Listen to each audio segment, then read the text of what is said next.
चलिए स्टूडेंट्स, आज के इस वीडियो में हम लोग समझेंगे control and coordination in plant, control and coordination in living organisms, control and coordination in living organisms. Living organisms में हम लोग समझेंगे कंट्रोल एंड कोऑर्डिनेशन प्रोसेस को। से पहले हम लोग डिस्कस करते हैं कि कंट्रोल होता क्या है। सबसे पहले हम लोग समझेंगे कंट्रोल को। कंट्रोल क्या है? कंट्रोल अगर डेफिनेशन पढ़े तो कहता है कि the capacity to restrain and regulate the various activities through proper regulating system. यानी जो प्रॉपर रेगुलेटिंग सिस्टम क्या होता है, देखिए कह रहा है कि हमारे बॉडी के अंदर वह कैपेसिटी जो हमारे बॉडी के सभी फंक्शंस, सभी लाइफ फंक्शंस को, है ना, क्या करता है कि रेगुलेट करता है। रेगुलेट करने का मतलब हो गया कि सिस्टमैटिक मैनर्स में उसे कंप्लीट कराता है। उसी प्रोसेस को, उसी एबिलिटी को हम लोग क्या कहते हैं? कंट्रोल कहते हैं। जिसमें हमारा बहुत सारा एक्टिविटी जा सकता है, जैसे हम लोग खाना खाते हैं, पानी पीते हैं, है ना, and lots of various life functions that we have to perform to sustain our life. तो हमारे लाइफ को सस्टेन करने के लिए जितनी भी एक्टिविटीज की जाती हैं उनको रेगुलेट करने की एबिलिटी ही कहलाती है कंट्रोल। सेकेंड वर्ड जो है वो हमारा है कोऑर्डिनेशन। चैप्टर का हेडिंग मेन है कोऑर्डिनेशन। कोऑर्डिनेशन में कहता है कि the process by which various organs interact and work together to adjust the vital activities. यानी कह रहा है कि वह प्रोसेस जिसमें हमारे सभी ऑर्गन्स, ठीक है ना, कह रहा है कि सभी ऑर्गन्स एक दूसरे को इंटरैक्ट करते हैं और एक दूसरे से के साथ मिलकर वर्क करते हैं ताकि वह एक मतलब जो है डिफरेंट एक्टिविटीज को परफॉर्म कर सके, डिफरेंट एक्टिविटीज को परफॉर्म कर सके, वर्क डिफरेंट एक्टिविटीज को परफॉर्म करे, तो उसी को हम लोग क्या कहते हैं? कोऑर्डिनेशन कहते हैं।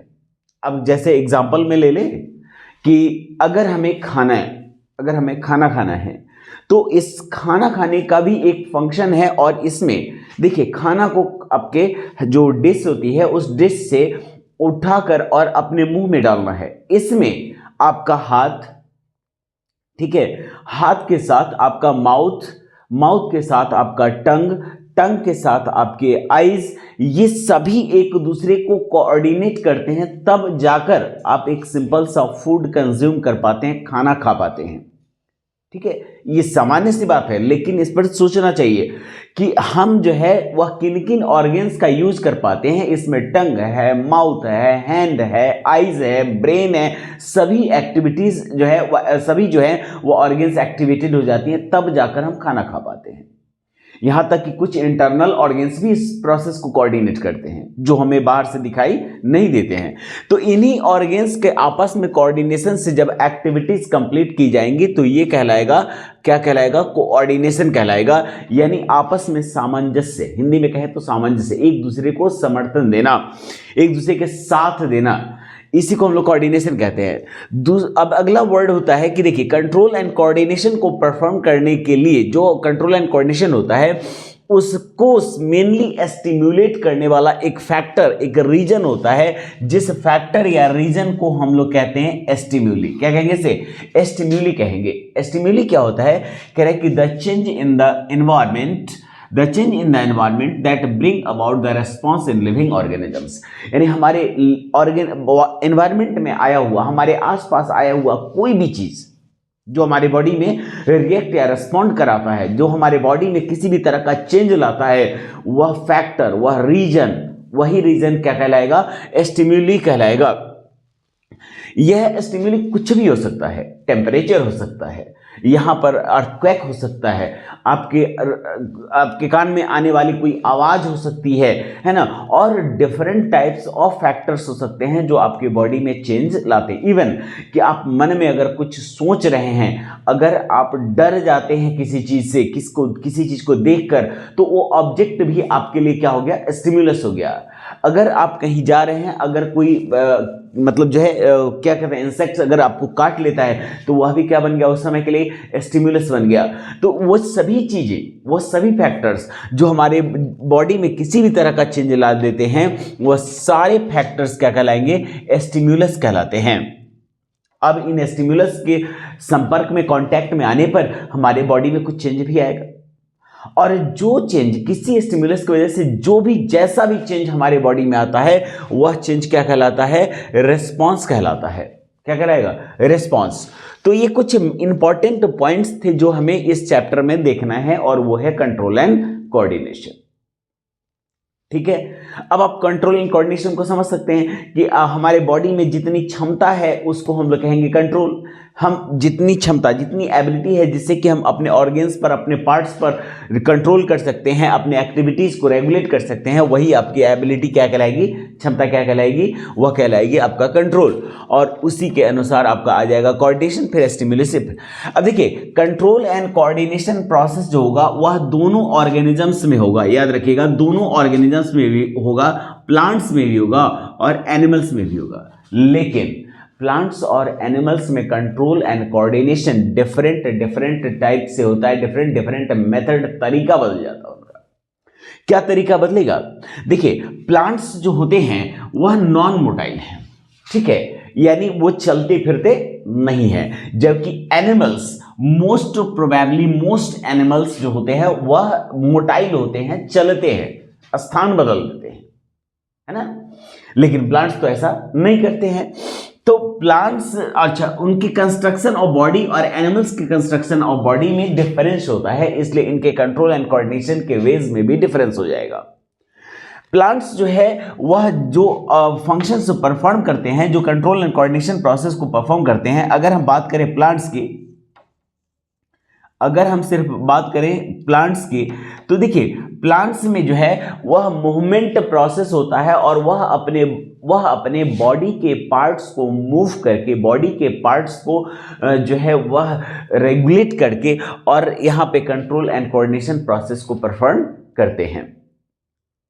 और उनके बॉडी में जो ग्रोथ होता है, उनके बॉडी में जो मूवमेंट होता है, तो प्लांट्स के बॉडी में जो मूवमेंट होगा वह ग्रोथ मूवमेंट कहलाता है। जनरली कैसा होगा?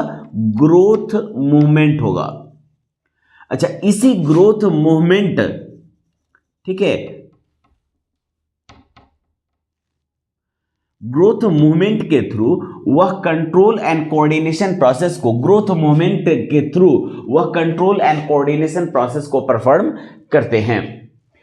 अब देखेंगे कि प्लांट्स में जो यह कंट्रोल एंड कोऑर्डिनेशन होता है वह होता कैसे है, कौन इसका फैक्टर है, कैसे वो कंट्रोल होता है, उसके बारे में देखिए। प्लांट्स में कंट्रोल एंड कोऑर्डिनेशन को आप इजीली ऑब्जर्व कर भी सकते हैं, और प्लांट्स में होने वाले ग्रोथ मोमेंट को, प्लांट्स में होने वाले कोऑर्डिनेशन को आप ऑब्जर्व नहीं भी कर सकते हैं। जैसे प्लांट्स में ग्रोथ हो रहा है, तो आप ग्रोथ को देखेंगे कि उसकी हाइट बढ़ रही है, उसकी थिकनेस बढ़ रही है, तो वो इतना स्लो रिस्पॉन्स करती है, वो इतना स्लो मूवमेंट करती है कि आप उसको इजीली ऑब्जर्व नहीं कर सकते। लेकिन कुछ प्लांट्स में इजीली ऑब्जर्व हो भी जाते हैं। जैसे आपने देखा होगा कि मिमोसा प्यूडिका, जिसे हम लोग कहते हैं टच मी नॉट प्लांट, मान लिया जाए टच मी नॉट प्लांट है, तो वो कैसे मूवमेंट करती होगी, वो कैसे कंट्रोल एंड कोऑर्डिनेशन प्रोसेस को परफॉर्म करेगी, तो वो जो है उसमें कुछ क्विक रिस्पांस के लिए एबिलिटीज आ जाती हैं, वरना मोस्ट प्रोबेबली कि प्लांट्स क्विक रिस्पांस को नहीं प्रोवाइड करते हैं। इसका वजह यह है कि देखिए प्लांट्स जो होते हैं उसमें जो मूवमेंट होता है, जो आपका कंट्रोल एंड कोऑर्डिनेशन होता है, that is totally under control the hormones, totally under control the hormones, hormones के कंट्रोल में रहता है प्लांट्स का जो है वह कंट्रोल एंड कोऑर्डिनेशन। प्लांट्स में हार्मोन्स ही उसके किसी भी सेल, किसी भी पार्ट को स्टिम्युलेट करते हैं to give response in according to the stimuli. ये हार्मोन्स प्लांट की बॉडी में, अच्छा ये हार्मोन्स जानेंगे होता क्या है। देखिए hormones is actually a type of chemical stimulator. क्या होता है? केमिकल स्टिम्युलेटर।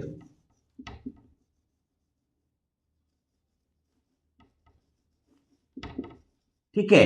केमिकल स्टिम्युलेटर होता है, जो केमिकल स्टिम्युलेटर अपने इस केमिकल को रिलीज करके किसी भी पार्ट के प्रोसेस को या तो स्टार्ट करता है, या तो स्टॉप करता है, या तो उसके रेट को इफेक्टिव बना देता है कि कोई प्रोसेस अगर हो रहा है तो उसके रेट को या तो बढ़ा देगा या तो घटा देगा, या उसके रेशियो को रेगुलरली मेंटेन रखेगा। वही केमिकल स्टिम्युलेटर क्या कहलाता है? हार्मोन कहलाता है। प्लांट्स के बॉडी में जो हार्मोन्स रिलीज होते हैं वह दो तरह के हार्मोन्स पाए जाते हैं। सामान्यतः उसे हम लोग एक ही हार्मोन कहते हैं, और वह कहता है कि ग्रोथ हार्मोन।